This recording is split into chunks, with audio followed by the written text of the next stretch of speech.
जोहार बच्चों, आप सबको एक बार फिर से आपके अपने YouTube channel geography with Raj sir में बहुत बहुत स्वागत है। चैनल को अगर सब्सक्राइब नहीं किया होंगे, चैनल को सब्सक्राइब कर लें, दोस्तों में शेयर कर दें और वीडियो को लाइक तो जरूर करेंगे ही आप। चलिए ठीक है, हम लोग स्टार्ट करते हैं। पर्यटन यानी टूरिज्म उदाहरण है, किसका उदाहरण है? प्राथमिक क्रियाकलापों का, द्वितीयक क्रियाकलापों का, तृतीयक क्रियाकलापों का या चतुर्थक क्रियाकलापों का, यानी प्राइमरी, सेकेंडरी, टर्सरी और क्वाटरनरी एक्टिविटीज में आपको चूज करना है। तो आंसर मैंने आपको दिखा दिया है, आप भी जान रहे होंगे, पढ़े होंगे। तो ये टर्सरी एक्टिविटीज का एक उदाहरण है। कौन? तो पर्यटन। अब पर्यटन अगर टर्सरी एक्टिविटीज का उदाहरण है तो इसको परिभाषित भी हम लोग कर लेते हैं। व्यापार के बजाय, ध्यान से परिभाषा को देखेंगे, व्यापार के बजाय मनोरंजन के उद्देश्य से, ध्यान देंगे, मनोरंजन के उद्देश्य से किया गया यात्रा ही पर्यटन है। यहाँ यात्रा किया जा रहा है ना, यात्रा किस चीज से करते हैं? परिवहन से करते हैं। परिवहन किसका माध्यम है, किसका उदाहरण है? तो वो भी तृतीयक क्रियाकलाप का उदाहरण है। इस तरह से भी हम लोग इसको इंटर रिलेट कर सकते हैं। ठीक है, तो व्यापार के बजाय मनोरंजन के उद्देश्य से किया गया यात्रा पर्यटन है। एक नंबर के क्वेश्चन में भी इसका परिभाषा पूछ सकता है, क्योंकि बार बार पूछा जा रहा है। विशेषताएं देख लेते हैं। तो रोजगार के दृष्टिकोण से विश्व का सबसे बड़ा तृतीयक क्रियाकलाप है बाबू, ध्यान रखिएगा। कौन? तो पर्यटन। तो रोजगार देने में टर्सरी एक्टिविटीज के अंतर्गत इसका बहुत बड़ा योगदान है। विश्व जीडीपी में इसका योगदान अकेले कितना है? 40% है पर्यटन का, ध्यान देंगे। ठीक है, इस प्रकार तृतीयक क्रियाकलाप एक महत्वपूर्ण हिस्सा है पर्यटन तृतीयक क्रियाकलाप का। अगले प्रश्न की ओर चलते हैं और अगले प्रश्न को देखते हैं। राष्ट्रीय राजमार्ग 44 यानी नेशनल हाईवे 44 जोड़ता है। पहले ये जानिए कि राष्ट्रीय राजमार्ग कहते किसे हैं। तो राष्ट्रीय राजमार्ग केंद्र सरकार के मंत्रालय के द्वारा बनाए गए वैसे महामार्गों को कहते हैं जो एक राज्य को दूसरे राज्य से जोड़ने का कार्य करता है और वो 2 से 4 लाइन वाला होता है, उसे हम लोग राष्ट्रीय राजमार्ग कहते हैं। ठीक है, भारत के संदर्भ में।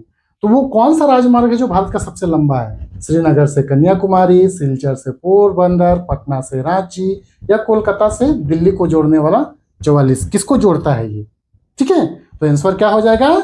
श्रीनगर से कन्याकुमारी को जोड़ता है जो राजमार्ग, राष्ट्रीय राजमार्ग, उसे हम लोग NH44 कहते हैं।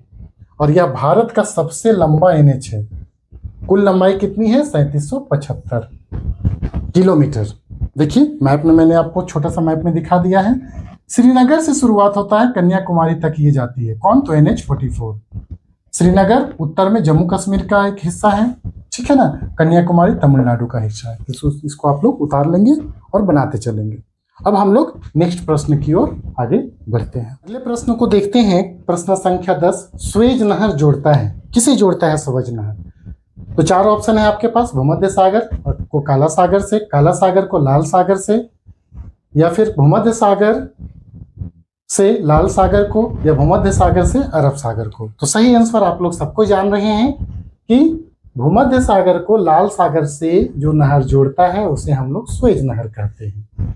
अब स्वेज नहर की कुछ विशेषताएं हैं, उन विशेषताओं को आप देख लीजिए। तो इसका जो निर्माण हुआ स्वेज नहर का वो 1869 ईस्वी में किया गया। ठीक है, इसकी लंबाई कुल कितनी है?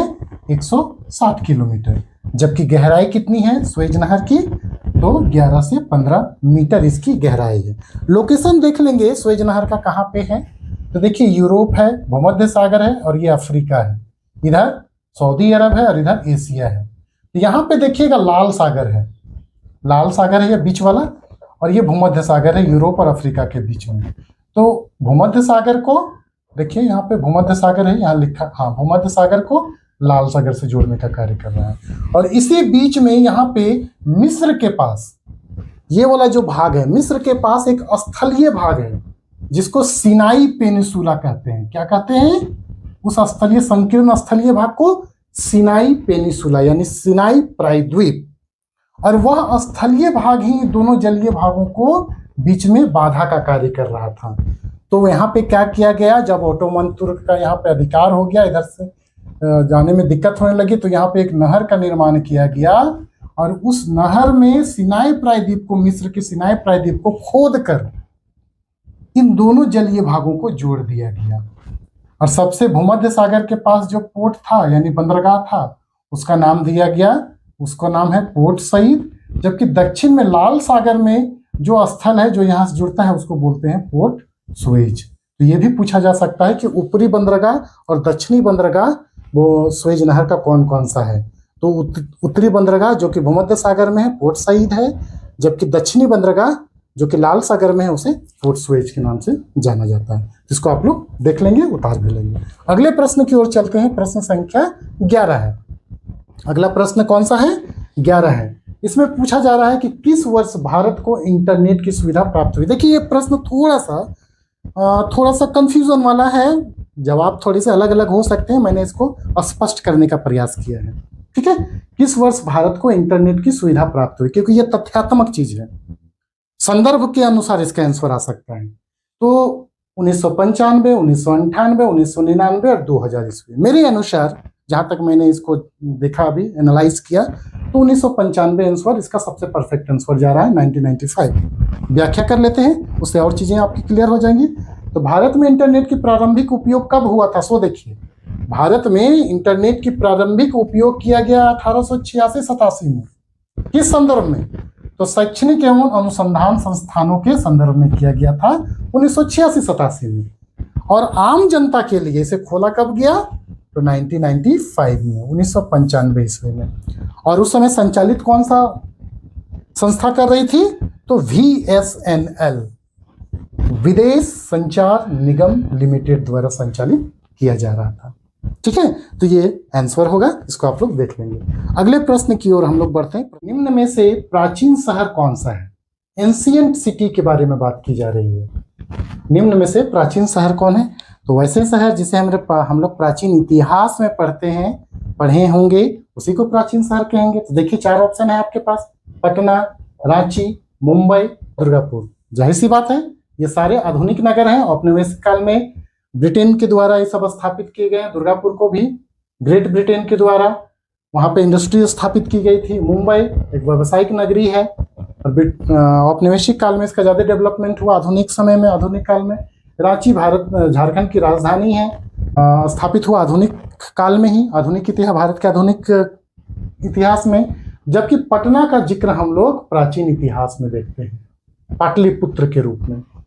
और इसकी स्थापना की गई थी 490 ईसा पूर्व में, उदयन के द्वारा की गई थी, मगध साम्राज्य के तहत। आप लोग को ये चीज पता है, ठीक है ना? तो ये आंसर क्या हो जाएगा इसका?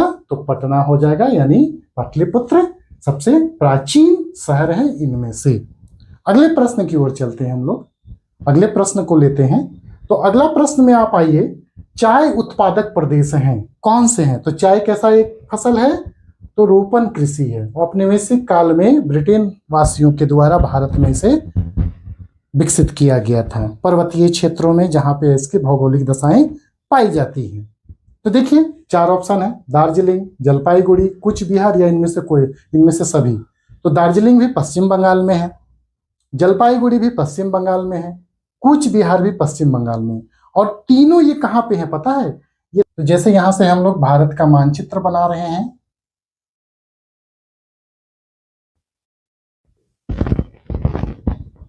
और यहां से जो ये वाला भाग गया, ठीक है,